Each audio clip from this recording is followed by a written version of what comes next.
এখন আমার যে কাজ আগামী সময়টা করবো আমার প্রবাসী কল্যাণ, বিশেষ করে আমাদের প্রবাসী অধ্যুষিত এলাকা।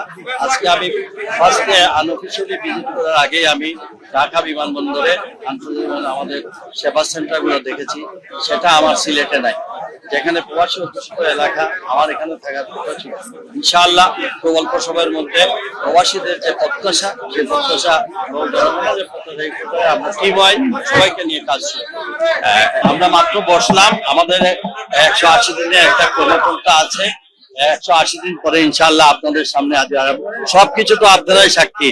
এখানকার সমস্ত বিষয় নিয়ে আমরা দীর্ঘদিন ধরে যে সকল বিষয়ে আমি রাস্তাঘাট, বিমান, এরপরে বিভিন্ন বিষয়ে যে আমাদের প্রবলেম আছে সেগুলো সলভের জন্য আমরা আগামী 2-4 দিনের মধ্যে আমরা সকল এমপি মন্ত্রী সবাই আমরা বসে আমরা এলাকার জন্য সব আল্লাহ পাক রব্বুল আলামিন আর জনগণের দোয়া, আমার সিলেটবাসীর দোয়া, আপনাদের সহযোগিতা, আপনারা মিডিয়ায় বিভিন্ন ভাবে আমাকে এই পর্যন্ত নিয়ে আসেন, মানুষের কাছে পৌঁছে দিচ্ছেন। আমি আশা করব আগামী দিনগুলো আপনারা এই এলাকার উন্নয়নের জন্য, দেশের উন্নয়নের জন্য আপনারা সবাই আমার সঙ্গে কাজ করবেন।